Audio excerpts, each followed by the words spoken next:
Practice കഫേയുടെ പുതിയൊരു ക്ലാസ്സിലേക്ക് ഏവർക്കും സ്വാഗതം. നമ്മളിപ്പോൾ നോക്കാൻ പോകുന്നത് നമ്മുടെ +1 എക്കണോമിക്സിലെ സ്റ്റാറ്റിസ്റ്റിക്സിൽ നിന്നുള്ള എല്ലാ ചാപ്റ്റേഴ്സിൽ നിന്നുള്ള ചാപ്റ്റർ വൈസ് ഇമ്പോർട്ടൻറ്റ് ക്വസ്റ്റ്യൻസ് ആണ് കേട്ടോ. അപ്പം നമ്മുടെ ഇന്ത്യൻ എക്കോണമിയുടെ ഫുൾ ചാപ്റ്റേഴ്സിൻ്റെയും ചാപ്റ്റർ വൈസ് ഇമ്പോർട്ടൻറ്റ് ക്വസ്റ്റ്യൻസിൻ്റെ വീഡിയോ ഞാൻ ചെയ്തിട്ടുണ്ട്. അത് ഞാനൊരു പ്ലേലിസ്റ്റ് ആക്കിയാണ് കേട്ടോ ഇതൊക്കെ ചെയ്തിട്ടുള്ളത് എക്കണോമിക്സിൻ്റെ. അപ്പോൾ ഞാൻ ആ ഒരു പ്ലേലിസ്റ്റിൻ്റെ ലിങ്ക് എന്ത് ചെയ്യാം, ഡിസ്ക്രിപ്ഷനിൽ കൊടുത്തേക്കാം. എല്ലാവരും അത് കയറി കണ്ടു നോക്കുക, ഇന്ത്യൻ എക്കോണമി ആവശ്യമുള്ളവർ. ആൻഡ് ഇപ്പം നമ്മൾ സ്റ്റാറ്റിസ്റ്റിക്സ് കംപ്ലീറ്റ് ആണ് പറയാൻ വേണ്ടിയിട്ട് പോകുന്നത്. അപ്പോൾ ആദ്യത്തെ തന്നെ നമുക്കറിയാം ഒരു ഇൻട്രൊഡക്ടറി ചാപ്റ്ററാണ്. അപ്പോൾ ഇതിൽ കുറേ കുഞ്ഞു കുഞ്ഞു കോൺസെപ്റ്റ്സ് ഉണ്ട്. കൺസ്യൂമർ എന്താ, സെല്ലർ എന്താ, കൺസപ്ഷൻ എന്താ, പ്രൊഡക്ഷൻ എന്താ, ഡിസ്ട്രിബ്യൂഷൻ എന്താ, ഇങ്ങനെയുള്ള കാര്യങ്ങളൊക്കെ. അപ്പോൾ അതൊക്കെ നിങ്ങൾക്ക് ജസ്റ്റ് ഒന്ന് വായിച്ച് മനസ്സിലാക്കി വയ്ക്കാം. ഓക്കെ, വലിയ ഇമ്പോർട്ടൻ്റ് എന്ന് പറയാനില്ല, പക്ഷെ നിങ്ങൾ നന്നായിട്ട് പഠിക്കേണ്ട ഒരു ടോപ്പിക്കാണ് സ്റ്റാറ്റിസ്റ്റിക്സ് ഇൻ എക്കണോമിക്സ്. നമ്മുടെ സാഖ്യകം സാമ്പത്തിക ശാസ്ത്രത്തിലെന്ന് പറഞ്ഞിട്ട്. ഓക്കെ, അപ്പോൾ ഈ ഒരു ടോപ്പിക്ക് നിങ്ങളൊന്ന് നോക്കി വയ്ക്കുക. നമുക്ക് ഒരു ഷോർട്ടസ്റ്റ് ലെവലിലൊക്കെ നമുക്ക് എക്സ്പെക്ട് ചെയ്യാം. പിന്നെ നമ്മൾ പഠിക്കേണ്ടത് ഇത് വളരെ ഇമ്പോർട്ടൻ്റ് ആണ്. വാട്ട് സ്റ്റാറ്റിസ്റ്റിക്സ് ഡസ്, സാഖ്യകം എന്താണ് ചെയ്യുന്നതെന്നുള്ളത്. അതായത് നമ്മുടെ സ്റ്റാറ്റിസ്റ്റിക്സിൻ്റെ ഇമ്പോർട്ടൻസ് എന്താണ്, സിഗ്നിഫിക്കൻസ് എന്താണ്, അല്ലെങ്കിൽ അതിൻ്റെ പ്രധാനപ്പെട്ട ഫങ്ഷൻസ് എന്താണ്, അങ്ങനെയൊക്കെ പറഞ്ഞിട്ട് മേ ബി ക്വസ്റ്റ്യൻസ് വരാൻ ചാൻസ് ഉണ്ട്. അപ്പോൾ നിങ്ങൾ ഇത് നിങ്ങൾ കൃത്യമായിട്ട് പഠിക്കുക. ഓക്കെ, അപ്പോൾ മൊത്തത്തിൽ തിയറി മാത്രമേ ഉള്ളൂ ഈ ഒരു ചാപ്റ്ററിൽ നിന്ന്. ജസ്റ്റ് മൊത്തത്തിലൊന്ന് വായിച്ച് മനസ്സിലാക്കി വയ്ക്കുക. പിന്നെ സ്റ്റാറ്റിസ്റ്റിക്സ് എന്താണ് ചെയ്യുന്നത്, അതിൻ്റെ ഇമ്പോർട്ടൻസ് എന്താണെന്നുള്ളത് കറക്റ്റ് ഇമ്പോർട്ടൻസ് കൊടുത്ത് തന്നെ നിങ്ങൾ പഠിക്കുക. കാരണം അങ്ങനെ ഒരു ക്വസ്റ്റ്യൻ ചോദിക്കാറുണ്ട് കേട്ടോ. അതുകൊണ്ടാണ്. രണ്ടാമത്തെ ചാപ്റ്റർ ഇതായിരുന്നു, കളക്ഷൻ ഓഫ് ഡേറ്റ. ദത്തങ്ങളുടെ ശേഖരണം. ഓക്കെ, ഞാൻ ഇംഗ്ലീഷിലും മലയാളത്തിലും ടോപ്പിക്സിൻ്റെ പേര് പറഞ്ഞു പോകുന്നുണ്ട് കേട്ടോ. ഓക്കെ, അതുകൊണ്ട് തന്നെയാണ് ഈ ഒരു ടെക്സ്റ്റ് ബുക്ക് തന്നെ കൊടുത്തത്. കാരണം ഇതിൽ എല്ലാം ഇങ്ങനെ മെൻഷൻ ചെയ്ത് വെച്ചിട്ടുണ്ടല്ലോ, ഇംഗ്ലീഷിൽ കൂടി പറയുന്നത് കൊണ്ടാണ് ഈ ഒരു ടെക്സ്റ്റ് ബുക്ക് തന്നെ കാണിക്കുന്നത് കേട്ടോ. അപ്പോൾ ഇതിനകത്ത് കുറച്ച് അധികം കാര്യങ്ങൾ നമുക്ക് പഠിക്കാനുണ്ട്. ഒന്ന്, what are the sources of data. ദത്തങ്ങളുടെ ഉറവിടങ്ങൾ ഏതെല്ലാം എന്ന് പറഞ്ഞിട്ടുണ്ട്. പ്രൈമറി സോഴ്സ്, സെക്കൻഡറി സോഴ്സിനെയൊക്കെ പറ്റി പഠിക്കുന്നുണ്ട്. നിങ്ങൾ അതൊക്കെ വായിച്ച് വയ്ക്കുക. കാരണം നമുക്ക് പറയാൻ പറ്റില്ല, ഇത് നമുക്ക് എല്ലാ തവണയും ചോദിച്ചിട്ടോ അങ്ങനെയൊന്നുമല്ല. പക്ഷേ ഇങ്ങനെയുള്ള കുഞ്ഞു കുഞ്ഞു കാര്യങ്ങളൊക്കെ നമുക്ക് 1 മാർക്കിലോ അല്ലെങ്കിൽ 2 മാർക്സിൻ്റെ ഒക്കെ സെക്ഷനിൽ ഇങ്ങനെ ചോദിച്ച് കണ്ടിട്ടുണ്ട് കേട്ടോ ഇടയ്ക്കൊക്കെ. അതുകൊണ്ട് അത് നിങ്ങൾ പഠിച്ചു വയ്ക്കാം. പിന്നെ വളരെ ഇമ്പോർട്ടൻ്റ് ആയിട്ട് ഞാനൊന്ന് ടിക്ക് മാർക്ക് കൊടുത്ത് വയ്ക്കാം പറ്റുന്ന രീതിയിലുള്ള ഒരു ക്വസ്റ്റ്യനാണ് പ്രിപ്പറേഷൻ ഓഫ് ഇൻസ്ട്രുമെൻറ്റ്. സർവേ നടത്തുന്നതിനുള്ള ഉപകരണം തയ്യാറാക്കൽ. അതായത് ഇതിലെന്താ ചോദിക്കുന്നതെന്നറിയോ, ഒരു ക്വസ്റ്റ്യനെയർ നമ്മൾ തയ്യാറാക്കുന്ന സമയത്ത് അതിൽ നമ്മൾ ശ്രദ്ധിക്കേണ്ട കാര്യങ്ങൾ എന്താണ്. അതായത് ഒരു ചോദ്യാവലി തയ്യാറാക്കുന്ന ടൈമിൽ നമ്മൾ എന്തൊക്കെ കാര്യങ്ങളാണ് ശ്രദ്ധിക്കേണ്ടത്. ഓക്കെ, എന്തൊക്കെ കാര്യങ്ങൾ ഇൻക്ലൂഡ് ചെയ്ത് വേണം അത് തയ്യാറാക്കാൻ വേണ്ടിയിട്ട്. ആ രീതിക്ക് നമുക്ക് ക്വസ്റ്റ്യൻ വരാം. കാണുന്നുണ്ടല്ലോ, ക്വസ്റ്റ്യനെയർ അല്ലെങ്കിൽ ചോദ്യാവലി. ഓക്കെ, തയ്യാറാക്കുമ്പോൾ ശ്രദ്ധിക്കേണ്ട കാര്യങ്ങൾ എന്തൊക്കെയാണ് എന്നുള്ള രീതിയിൽ ക്വസ്റ്റ്യനെയർ റിലേറ്റ് ചെയ്തിട്ട് നമുക്കൊരു ക്വസ്റ്റ്യൻ വരുന്നതാണ്. എല്ലായ്പ്പോഴും ചോദിക്കുന്ന ഒരു ഷോർട്ടസ്റ്റ് ക്വസ്റ്റ്യൻ ആണ്. സോ അത് നിങ്ങൾ കൃത്യമായിട്ട് മനസ്സിലാക്കി വെച്ചേക്കുക കേട്ടോ. ക്വസ്റ്റ്യനെയർ റിലേറ്റ് ചെയ്തിട്ട് എന്തായാലും ഒരു ക്വസ്റ്റ്യൻ ഇപ്പോഴും വരാൻ ചാൻസ് ഉണ്ട്. ഓക്കെ, പിന്നെ നമുക്ക് അടുത്ത് വരുന്നൊരു ടോപ്പിക്കാണ് മോഡ് ഓഫ് ഡേറ്റ കളക്ഷൻ. ദത്തങ്ങളുടെ ശേഖരണ രീതി എന്ന് പറഞ്ഞിട്ട്. പേഴ്സണൽ ഇൻ്റർവ്യൂ ഉണ്ട്, മെയിലിംഗ് ക്വസ്റ്റ്യനെയർ ഉണ്ട്, ടെലിഫോൺ ഇൻ്റർവ്യൂ ഉണ്ട്. ഇതൊക്കെ നിങ്ങൾ നിങ്ങൾ കൃത്യമായിട്ടൊന്ന് വായിച്ച് മനസ്സിലാക്കി വയ്ക്കുക. നമുക്കിതങ്ങനെ പൂർണ്ണമായിട്ട് അവോയ്ഡ് ചെയ്യാൻ പറ്റത്തില്ല. കാരണം ഇത് ഇടയ്ക്കൊക്കെ ഷോർട്ടസ്റ്റ് ആയിട്ട് വരാറുണ്ട് കേട്ടോ, എക്സ്പ്ലനേഷൻ സഹിതം. ആൻഡ് ഓൾസോ അതിൻ്റെ മെറിറ്റ്സ്, ഡിമെറിറ്റ്സ്, ഗുണങ്ങളും ദോഷങ്ങളും ഉൾപ്പെടെ ഈ ഓരോ മെത്തേഡില്ലേ, 3 മെത്തേഡാണല്ലോ ഉള്ളത്. ആ 3 മെത്തേഡ്സിൻ്റെയും മെറിറ്റ്സും ഡിമെറിറ്റ്സ് ഉൾപ്പെടെ കൊടുത്തിട്ടുണ്ട്. നിങ്ങളിത് വായിച്ച് പഠിച്ച് വയ്ക്കുക. കാരണം ഇത് നമുക്കൊരു ഷോർട്ടസ്റ്റ് വന്നു കഴിഞ്ഞാൽ ഒരു ഷോർട്ടസ്റ്റ് ലെവലൊക്കെ ചോദിക്കാൻ ചാൻസ് ഉള്ള ഒരു ക്വസ്റ്റ്യനാണ് കേട്ടോ. ജസ്റ്റ് വായിച്ചാൽ മതി, അത് മനസ്സിലാക്കാൻ പറ്റുന്നതാണ്. ഓക്കെ, പിന്നെ ഒരു 2 മാർക്കിനൊക്കെ കണക്കാക്കി നിങ്ങൾ പഠിക്കേണ്ടതാണ് എന്താണ് സെൻസസ്, എന്താണ് സാമ്പിൾ സർവേ. ഇത് ചോദിച്ചിട്ടുണ്ട് കേട്ടോ, നമ്മുടെ പബ്ലിക് എക്സാമിന് തന്നെ ചോദിച്ചിട്ടുണ്ട്. സെൻസസ് എന്താ, സാമ്പിൾ സർവേ എന്താ, ആ ഡെഫിനീഷൻ മോഡൽ നിങ്ങളൊന്ന് പഠിച്ചു വെച്ചാൽ മതി. കൂടുതൽ എക്സ്പ്ലനേഷനിലോട്ടൊന്നും പോകേണ്ട കാര്യമില്ല. ഓക്കെ, അതുപോലെ തന്നെയാണ് പൈലറ്റ് സർവേ, പരീക്ഷണ സർവേ എന്താണെന്നുള്ളത്. ഒരു 2 മാർക്ക് അല്ലെങ്കിൽ 1 മാർക്കിന് ചോദിക്കാൻ ചാൻസ് ഉള്ള ഒരു ക്വസ്റ്റ്യനാണ്. കാര്യം എന്താണ്, കോൺസെപ്റ്റ് എന്താണ് എന്നുള്ളത് മാത്രം അറിഞ്ഞിരുന്നാൽ മതി. ഓക്കെ, സാമ്പിൾ സർവേനെ കുറിച്ചൊരു ഡീറ്റെയിൽ ആയിട്ട് നമുക്ക് പഠിക്കാനുണ്ട്. സോ അത് നിങ്ങൾ നോക്കുക. ഓക്കെ, അപ്പോൾ ഇപ്പോൾ ഈ പറഞ്ഞ ടോപ്പിക്സുകളൊക്കെ ഉണ്ടല്ലോ, നമുക്ക് ഒരിക്കലും ചോദിക്കില്ല, ഇമ്പോർട്ടൻ്റ് അല്ല എന്നൊന്നും പറയാൻ പറ്റില്ല, ചോദിക്കാൻ ചാൻസ് ഉണ്ട് കേട്ടോ. അപ്പോൾ അതുകൊണ്ട് തന്നെ നിങ്ങൾ നിങ്ങളത് കാര്യം മനസ്സിലാക്കിയിരുന്നാൽ മതി. കൂടുതൽ ഭയങ്കരമായിട്ടിരുന്ന് വായിച്ച് ബുദ്ധിമുട്ടേണ്ട കാര്യമില്ല. ഇപ്പോൾ സെൻസസ് എന്താ, സാമ്പിൾ സർവേ എന്താ, രണ്ടും ഒന്ന് ഡിഫൈൻ ചെയ്യാൻ വേണ്ടിയിട്ടൊക്കെ ചോദിക്കുകയാണെങ്കിൽ നമുക്ക് എഴുതാൻ പറ്റണം. പൈലറ്റ് സർവേ ചോദിക്കുകയാണ്, അങ്ങനെ നമുക്ക് എഴുതാൻ പറ്റണം. ആ രീതിയിൽ എന്താണ് കാര്യം എന്നുള്ളതൊന്ന് ജസ്റ്റ് ഒരു ബേസിക് ആയിട്ടൊന്ന് അറിഞ്ഞു വെച്ചിരുന്നാൽ മതി. അടുത്ത അതുപോലെ ചോദിക്കാൻ ചാൻസ് ഉള്ള ഒരു ക്വസ്റ്റ്യനാണ് റാൻഡം സാമ്പിളിംഗ്, യാദൃച്ഛിക സാമ്പിളിംഗ്. ഇതോടൊപ്പം ചോദിക്കുന്ന ഒന്നാണ് ഏതാണ് നോൺ റാൻഡം സാമ്പിളിംഗ്. ഓക്കെ, യാദൃച്ഛികേതര സാമ്പിളിംഗ്. ഇത് രണ്ടും ചേർത്തായിരിക്കും നമുക്ക് എപ്പോഴും ചോദിക്കുന്നുണ്ടാവുക. റാൻഡം സാമ്പിളിംഗ് എന്താണ്, നോൺ റാൻഡം സാമ്പിളിംഗ് എന്താണ്. ഇത് ഐ തിങ്ക് കഴിഞ്ഞ വർഷത്തെ അതിൻ്റെ മുന്നത്തെ വർഷത്തെയോ ഏതോ കൊല്ലത്തിൽ ചോദിച്ചിട്ടുണ്ടായിരുന്നു. അപ്പോൾ നിങ്ങളിത് എന്തായാലും നന്നായിട്ട് പഠിക്കുക. ഓക്കെ, ചോദിച്ചിട്ടുള്ളതാണ്. ഓക്കെ, റാൻഡം സാമ്പിളിംഗ് എന്താ, നോൺ റാൻഡം സാമ്പിളിംഗ് എന്താ, ഒരു 3-4 മാർക്കിന് നമുക്ക് ചോദിക്കാം. അപ്പോൾ നമ്മൾ എന്താക്കിയാൽ മതി, അത് കാര്യം എന്താണെന്നുള്ളത് അവിടെ അറിഞ്ഞിരുന്നാൽ മതി. അത് മാത്രം നിങ്ങളവിടെ എഴുതി വെച്ചാൽ മതി. ഓക്കെ, റാൻഡം സാമ്പിളിങ്ങും നോൺ റാൻഡം സാമ്പിളിംഗ് അതുപോലെ പഠിക്കേണ്ടതാണ്. സാമ്പിളിംഗ് എറേഴ്സും നോൺ സാമ്പിളിംഗ് എറേഴ്സും. ഓക്കെ, ഇത് വേറൊരു സെപ്പറേറ്റ് ക്വസ്റ്റ്യൻ ആണ് കേട്ടോ. ഇതൊന്നും ഇതുവരെ നോക്കിയിട്ടില്ലാത്തവരാണെങ്കിൽ ഇതൊക്കെ കേൾക്കുമ്പോൾ ഇതെന്തുവാ ഇയാൾ പറയുന്നത് എന്ന് നിങ്ങൾക്ക് തോന്നും. പക്ഷെ നിങ്ങൾ കറക്റ്റായിട്ട് എന്ത് ചെയ്യുക, എടുത്ത് വായിച്ച് നോക്കുക, നിങ്ങൾക്ക് മനസ്സിലാവും. ഓക്കെ, ഇത് എല്ലാം വ്യത്യസ്തമായിട്ടുള്ള ടോപ്പിക്സാണ്, എല്ലാം കൂടി ഒരു കണക്ഷൻ ഉണ്ടല്ലോ എന്നൊക്കെ തോന്നും. എന്താണ് ഓരോന്നിനും ഓരോന്നായിട്ടുള്ള രീതിയിലുള്ള ഡെഫിനീഷൻസും കാര്യങ്ങളുണ്ട്. ഓക്കെ, സാമ്പിളിംഗ് എറേഴ്സും നോൺ സാമ്പിളിംഗ് എറേഴ്സും വളരെ ഇമ്പോർട്ടൻ്റ് ആയിട്ടുള്ള ഒരു ക്വസ്റ്റ്യൻ ആണ്. അത് നിങ്ങൾ പഠിക്കുക. അപ്പോൾ ആ ഒരു ചാപ്റ്റർ റിലേറ്റ് ചെയ്തിട്ട് ഞാൻ പറഞ്ഞു, മൊത്തം തിയറി തന്നെയാണ്, നമുക്ക് വേറെ കാൽക്കുലേഷൻസോ കാര്യങ്ങളൊന്നും ആ ഒരു ചാപ്റ്റർ റിലേറ്റ് ചെയ്തിട്ട് വരുന്നില്ല, രണ്ടാമത്തെ ചാപ്റ്റർ. അപ്പോൾ അതിനകത്ത് ഈ പറഞ്ഞ കാര്യങ്ങളൊക്കെ ഓക്കെ. പ്രത്യേകിച്ച് ഞാൻ എടുത്ത് പറയുന്നു, റാൻഡം സാമ്പിളിംഗ് എന്താ, നോൺ റാൻഡം സാമ്പിളിംഗ് എന്താ, അത് നിങ്ങൾ അറിഞ്ഞിരിക്കണം. അതുപോലെ സാമ്പിളിംഗ് എറേഴ്സ് എന്താ, നോൺ സാമ്പിളിംഗ് എറേഴ്സ് എന്താ, അതും അറിഞ്ഞിരിക്കുക. പിന്നെ ബാക്കി census, sample survey, pilot survey, ഇതൊക്കെ ജസ്റ്റ് ഒരു കറക്റ്റ് ഒരു ബേസിക് ആയിട്ടുള്ള രീതിയിലൊന്ന് അറിഞ്ഞു വെച്ചിരിക്കുക.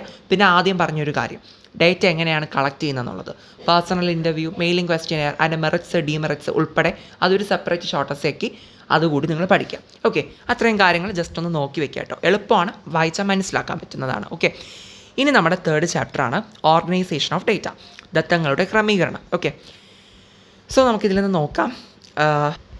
ഈ ഒരു റോ ഡേറ്റ കണ്ടോ, അസംസ്കൃത ദത്തങ്ങൾ, ഇതൊരു 1 മാർക്കിനൊക്കെ ചോദിക്കാൻ ചാൻസ് ഉള്ളതാണ് കേട്ടോ. ഓക്കെ, ഇതിനകത്തും ഇത്തരത്തിൽ കുഞ്ഞു കുറച്ച് സ്മോൾ ടോപ്പിക്സ് ഉണ്ട്. അതൊക്കെ നിങ്ങൾക്ക് എന്താക്കാം, നമ്മുടെ ഒരു 2 മാർക്സിൻ്റെ സെക്ഷനിലോ അല്ലെങ്കിൽ 1 മാർക്കിനൊക്കെ നമുക്ക് ചോദിക്കാം. ഓക്കെ, ഇതാ കണ്ടോ, വേരിയബിൾസ് എന്ന് പറഞ്ഞിട്ട് ഡിസ്ക്രീറ്റ് വേരിയബിളിനെയും കണ്ടിന്യൂസ് വേരിയബിൾസിനെ പറ്റി പറയുന്ന ഒരു ടോപ്പിക് ഉണ്ട്, ചരങ്ങൾ അസന്തതവും സന്തതവും എന്ന് പറഞ്ഞിട്ട്. ഓക്കെ, അപ്പോൾ കണ്ടിന്യൂസ് വേരിയബിളും ഡിസ്ക്രീറ്റ് വേരിയബിളും തമ്മിൽ ഡിഫറൻസ് എഴുതാൻ ചോദിക്കാറുണ്ട്, അല്ലെങ്കിൽ ഇത് തമ്മിലൊന്ന് കമ്പയർ ചെയ്ത് എഴുതാൻ ചോദിക്കാറുണ്ട്. പ്ലസ് അതോടൊപ്പം ചോദിക്കുന്ന ഒരു കാര്യമാണ് ഇതിനൊക്കെ ഓരോ എക്സാമ്പിളുകൾ കൂടി എഴുതാൻ വേണ്ടിയിട്ട്. ഓക്കെ, അപ്പോൾ എക്സാമ്പിൾസ് ഉൾപ്പെടെ എന്താണ് ഈ കാര്യങ്ങൾ എന്നുള്ളത് എഴുതാൻ നമുക്ക് പറ്റണം. ഓക്കെ, ഡെഫിനീഷൻ അറിഞ്ഞിരുന്നാൽ മതി, എക്സാമ്പിൾസ് കൂടി ഒന്ന് പഠിച്ചു വെച്ചേക്കാം കേട്ടോ.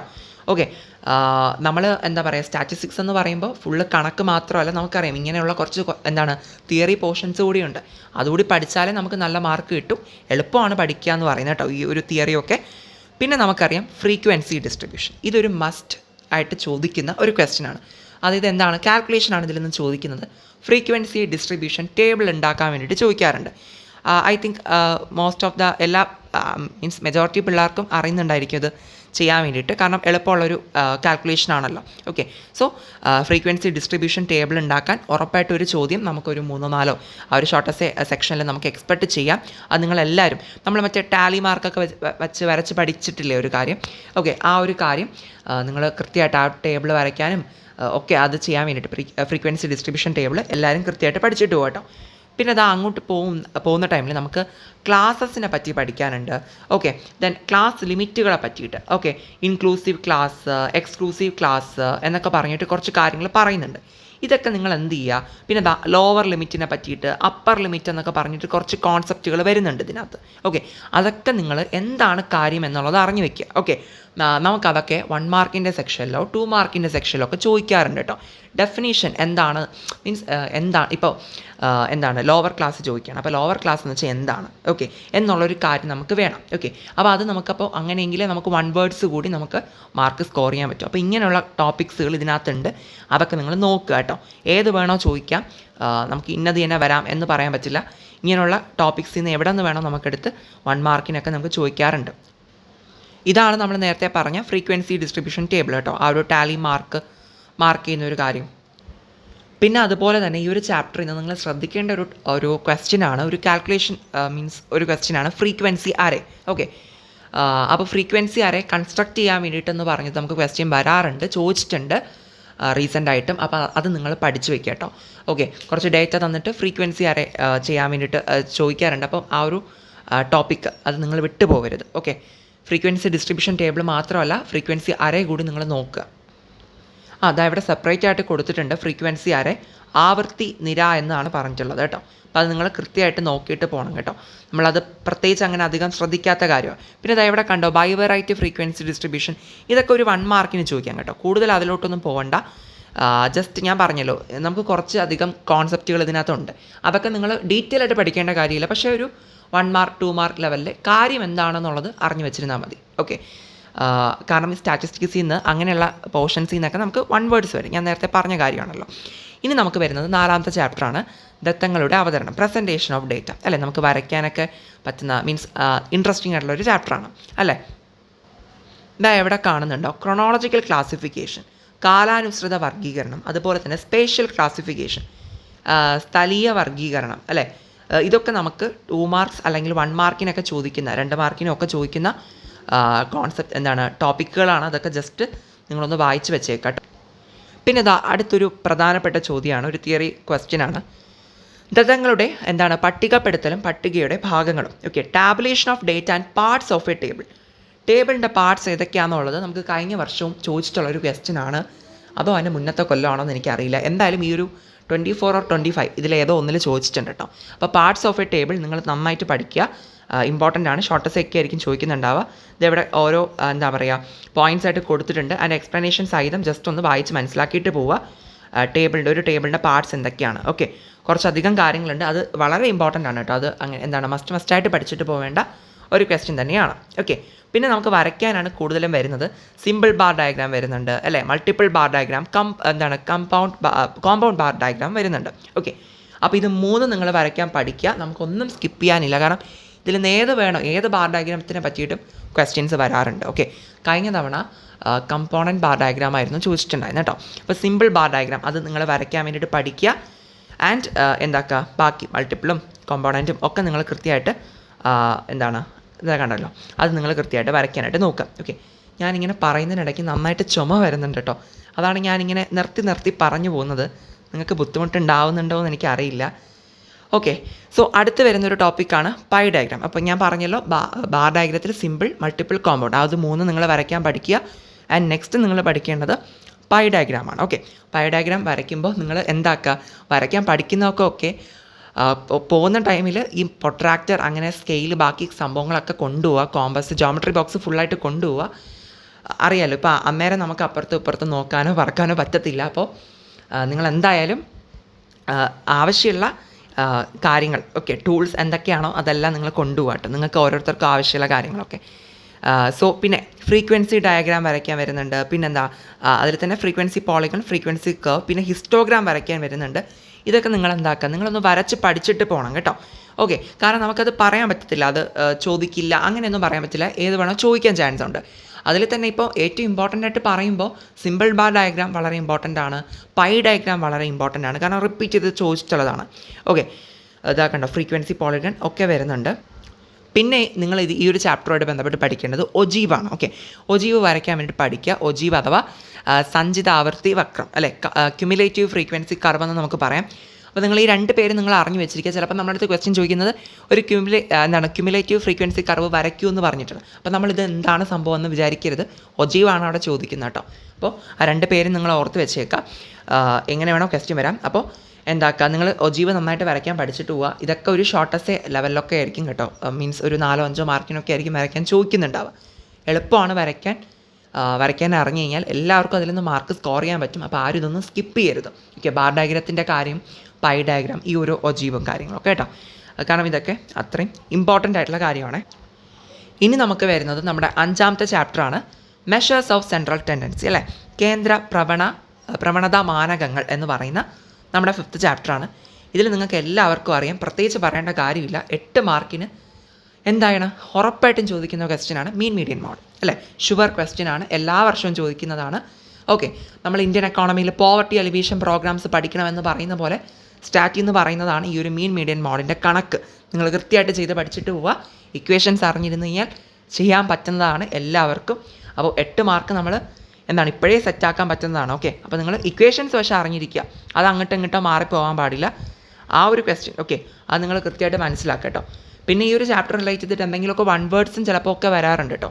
ഈ ഞാൻ നേരത്തെ പറഞ്ഞിട്ടുണ്ടല്ലോ, എന്തെങ്കിലും ചെറിയ ടോപ്പിക്സൊക്കെ ബേസ് ചെയ്തിട്ട് ഡെഫിനീഷനൊക്കെ ആയിട്ട് അങ്ങനെയുള്ള കാര്യങ്ങളൊക്കെ വരാറുള്ളൂ. അല്ലാണ്ട് ഈ ഒരു 8 മാർക്കിൻ്റെ ക്വസ്റ്റ്യൻ മീൻ മീഡിയൻ മോഡ് എന്തായാലും എല്ലാവരും നിർബന്ധമായിട്ടും പഠിച്ചിട്ട് പോവുക.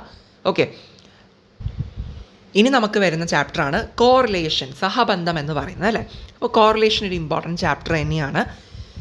ഓക്കെ, ഇതിൽ നിങ്ങൾ വളരെ ഇമ്പോർട്ടൻ്റ് ആയിട്ട് പഠിക്കേണ്ട ഒരു ചോദ്യം ടൈപ്സ് ഓഫ് കോറിലേഷനാണ്.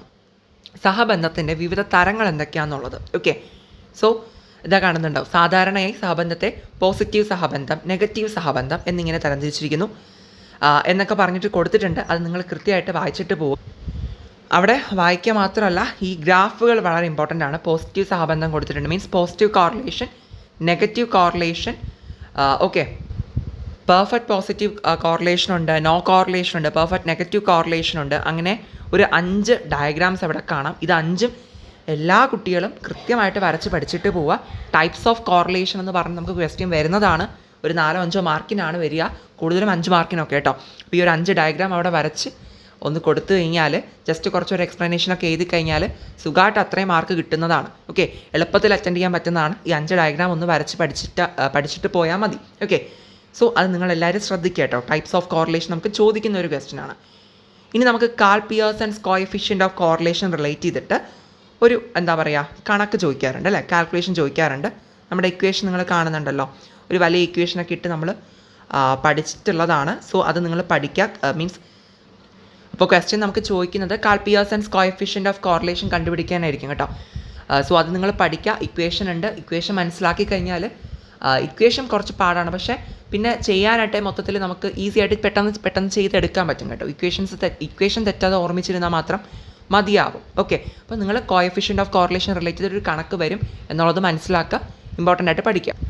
ദെൻ അതുപോലെ തന്നെ സ്പിയർമാൻസ് റാങ്ക് കോറിലേഷൻ, സ്പിയർമാൻ്റെ റാങ്ക് കോറിലേഷനെ പറ്റിയിട്ട് പറയുന്നുണ്ട്, റാങ്ക് സഹബന്ധം. അപ്പോൾ ഒരു റാങ്ക് റിലേറ്റ് ചെയ്തിട്ട് റാങ്ക് കോറിലേഷൻ കണ്ടെത്താൻ വേണ്ടിയിട്ടും ഒരു ക്വസ്റ്റ്യൻ സെപ്പറേറ്റ് ചോദിക്കാറുണ്ട്, റാങ്ക് റിലേറ്റ് ചെയ്തിട്ട് കേട്ടോ. കണക്ക് ആയിട്ട് തന്നെയാണ് ചോദിക്കുക, കാൽക്കുലേഷനായിട്ട്. അപ്പോൾ അത് 2 കാൽക്കുലേഷൻസ് കൂടി നിങ്ങൾ ഈ ചാപ്റ്ററിൽ നിന്ന് മനസ്സിലാക്കിയിട്ട് പോവുക. ഇനി നമുക്ക് വരുന്നത് ഇൻഡെക്സ് നമ്പേഴ്സ്, സൂചികാംഗങ്ങൾ എന്ന് പറയുന്ന അടുത്ത ഒരു ചാപ്റ്ററാണ്. ഓക്കെ, ഈ ഒരു ചാപ്റ്ററിൽ ഏറ്റവും ഇമ്പോർട്ടൻ്റ് ആയിട്ട് നമുക്ക് ചോദിക്കുന്ന ഒരു ക്വസ്റ്റ്യൻ ആണ് issues in the construction of index numbers.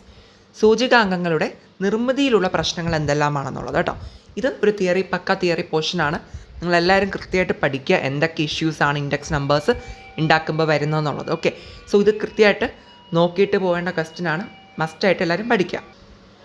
പിന്നെ നമ്മുടെ ആഗ്രിഗേറ്റീവ് പ്രൈസ് ഇൻഡെക്സ് കണ്ടുപിടിക്കാൻ വേണ്ടിയിട്ട് നമുക്കൊരു ക്വസ്റ്റ്യൻ വരാറുണ്ട്, ഇക്വേഷനൊക്കെ ഉണ്ട്. സോ ആ ഒരു കാൽക്കുലേഷൻ, ആഗ്രിഗേറ്റീവ് പ്രൈസ് ഇൻഡെക്സ് റിലേറ്റ് ചെയ്തിട്ട് വരുന്ന കാൽക്കുലേഷൻ കൂടി നിങ്ങൾ പഠിക്കുക. ഇതുകൂടിയൊക്കെയാണ് കേട്ടോ ഈ ഒരു ചാപ്റ്ററിൽ നിന്ന് ഇതൊക്കെ തന്നെയാണ് ചോദിക്കുന്നത്, വളരെ ഇമ്പോർട്ടൻ്റ് ആയിട്ട്. പിന്നെ ഇതിനകത്ത് കുറേ കുഞ്ഞു ടോപ്പിക്കുകളുണ്ട്, കുറേ പ്രൈസ് ഇൻഡെക്സുകളെ പറ്റിയിട്ടൊക്കെ. അതിൽ നിന്നൊന്നും നമുക്കങ്ങനെ ക്വസ്റ്റ്യൻസ് കൂടുതലായിട്ടൊന്നും വരാറില്ല. ജസ്റ്റ് വേണമെങ്കിൽ നിങ്ങൾക്കൊന്ന് വായിച്ച് വെക്കാം, അത്രയേ ഉള്ളൂ. നെക്സ്റ്റ് നമുക്ക് ഏറ്റവും അവസാനമായിട്ട് വരുന്ന ചാപ്റ്ററാണ് യൂസ് ഓഫ് സ്റ്റാറ്റിസ്റ്റിക്കൽ ടൂൾസ് അല്ലേ, സാങ്കേതിക ഉപാധികളുടെ ഉപയോഗം എന്താണെന്നുള്ളത്. എവിടെ നമുക്ക് ഒറ്റ ക്വസ്റ്റ്യനാണ്, മീൻസ് ഏറ്റവും ഇമ്പോർട്ടൻ്റ് എന്ന് പറയാനുള്ളത് സ്റ്റെപ്പ് ടുവേർഡ്സ് മേക്കിംഗ് പ്രോജക്റ്റ് അല്ലേ, പ്രോജക്റ്റ് തയ്യാറാക്കുന്നതിനുള്ള ഘട്ടങ്ങൾ എന്തൊക്കെയാണെന്നുള്ളത്. ഓക്കെ, സോ ഒരു പ്രോജക്റ്റ് നമ്മൾ പ്രിപ്പയർ ചെയ്യുന്ന ടൈമിൽ എന്തൊക്കെയാണ് ഉള്ളത്, അതിൽ എന്തൊക്കെ കാര്യങ്ങളാണ് നമ്മൾ ഓരോ ഘട്ടമായിട്ട് ചെയ്യുന്നത് എന്നുള്ള കാര്യം കൃത്യമായിട്ട് പറയുന്നുണ്ട്. ഈ ഒരു ബിബ്ലിയോഗ്രാഫി വരെയുള്ള കാര്യങ്ങളാണ് കേട്ടോ അതിൻ്റെ ആൻസറായിട്ട് വരിക. അപ്പോൾ ആ ഒരു ക്വസ്റ്റ്യൻ മാത്രമേ ഈ ഒരു ചാപ്റ്ററിൽ നിന്ന് നിങ്ങൾ പഠിക്കേണ്ടതുള്ളൂ. സോ ഇതിൽ ആ ഒരൊറ്റ ക്വസ്റ്റ്യൻ നിങ്ങൾ പഠിച്ചാൽ മതി, പിന്നെ ബാക്കി കുറേ ഒരു സാമ്പിൾ സർവേ എടുക്കുന്ന കാര്യമൊക്കെയാണ് പറയുന്നത്. ഓക്കെ, അപ്പോൾ ഈ ഒരു ക്വസ്റ്റ്യൻ എന്തൊക്കെയാണ് ഒരു പ്രോജക്റ്റ് തയ്യാറാക്കുമ്പോൾ നമ്മൾ എന്തൊക്കെ കാണുന്നുണ്ടല്ലോ അല്ലേ, എന്തൊക്കെ സ്റ്റെപ്പാണ് എടുക്കേണ്ടത്, ആ ഒരു കാര്യം അതിൻ്റെ സബ് ടോപ്പിക്സും എക്സ്പ്ലനേഷൻസ് ആയത് നിങ്ങൾ വായിച്ച് മനസ്സിലാക്കിയിട്ട് പോവുക. ആ ഒരൊറ്റ ക്വസ്റ്റ്യൻ ഈ ഒരു ചാപ്റ്ററിൽ നിന്ന് ഉള്ളൂ കേട്ടോ. ഓക്കെ, അപ്പോൾ ഇത്രയൊക്കെ ആയപ്പോൾ നമ്മുടെ ഈ chapters means economics full complete ആയിട്ടുണ്ട്. അതായത് ഇമ്പോർട്ടൻറ്റ് ക്വസ്റ്റ്യൻസിൻ്റെ വീഡിയോ ഞാനപ്പോൾ ഫുള്ള് അപ്ലോഡ് ചെയ്ത് കംപ്ലീറ്റ് ആവുകയാണ്. പ്ലേലിസ്റ്റ് ആക്കി ഇട്ടിട്ടുണ്ട്. പ്ലേലിസ്റ്റിൻ്റെ ലിങ്ക് എന്താക്കിയിട്ടുണ്ട് നമ്മുടെ ഡിസ്ക്രിപ്ഷനിൽ പിൻ ചെയ്ത് കൊടുത്തിട്ടുണ്ട്. അപ്പോൾ നിങ്ങൾ കണ്ട് നോക്കുക. ഓക്കെ, പിന്നെ ഈ ഒരു വീഡിയോ എന്ന് പറയുമ്പോൾ നമ്മുടെ ഇമ്പ്രൂവ്മെൻറ്റ് എഴുതുന്നവർക്കും ഒക്കെ യൂസ്ഫുൾ ആയിട്ടുള്ള വീഡിയോ ആണ്. അപ്പോൾ എല്ലാവരും കയറി ഒന്ന് ചെക്ക് ചെയ്യുക കേട്ടോ ഈ ഒരു ഇമ്പോർട്ടൻറ്റ് ക്വസ്റ്റ്യൻസും കാര്യങ്ങളൊക്കെ. ഇനി നിങ്ങൾക്ക് എന്തെങ്കിലും ഡൗട്ട്സും കാര്യങ്ങളും വന്നിട്ടുണ്ടെന്നുണ്ടെങ്കിൽ കമൻറ്റ് സെക്ഷനിൽ അറിയിക്കുക. ഓക്കെ, ഞാൻ കുറച്ച് ലാഗായിട്ട് പറഞ്ഞ പോലെ എനിക്ക് ഫീൽ ചെയ്യുന്നുണ്ട്. ഞാൻ പറഞ്ഞില്ല, എനിക്ക് ഈ ചുമയുടെ ഭയങ്കര ബുദ്ധിമുട്ടുണ്ട്. അപ്പം ഒരു പനിയൊക്കെ വന്നിട്ട് ഇങ്ങനെ നിൽക്കുന്നൊരു ടൈമാണ് കേട്ടോ. അപ്പോൾ അതുകൊണ്ടാണ് ഈ ഒരു സംസാരിക്കുമ്പോൾ എനിക്ക് ഈ ചുമ കയറിയിട്ടാണ്. അപ്പം ഞാൻ മെല്ലെ സൗണ്ട് കുറച്ചിങ്ങനെ പറയുന്നത്. ഓക്കെ, അപ്പോൾ അത് ഇറിറ്റേഷൻ ആയിട്ടുണ്ടെന്നുണ്ടെങ്കിൽ ക്ഷമിക്കുക. സോ എന്താ പറയുക, ഓക്കെ. അപ്പോൾ ഇനി എന്തെങ്കിലും ഡൗട്ട്സ് ഉണ്ടെങ്കിൽ കമൻറ്റ് സെക്ഷനിൽ അറിയിക്കുക. അത്രയേ ഉള്ളൂ. പിന്നെ നമ്മുടെ ഹിസ്റ്ററിയുടെ വീഡിയോ ഉടനെ തന്നെ വരുന്നതായിരിക്കും കേട്ടോ. ഹിസ്റ്ററിയുടെ എല്ലാ ചാപ്റ്റേഴ്സിനും ഇമ്പോർട്ടൻറ്റ് ക്വസ്റ്റ്യൻസ് അടങ്ങുന്ന വീഡിയോ ഉടനെ തന്നെ അപ്ലോഡ് ആക്കുന്നതായിരിക്കും. സോ എല്ലാവരും സബ്സ്ക്രൈബ് ചെയ്യുക, സപ്പോർട്ട് ചെയ്യുക, ഫ്രണ്ട്സിനൊക്കെ ഷെയർ ചെയ്യുക. അത്രയേ ഉള്ളൂ. Thank you.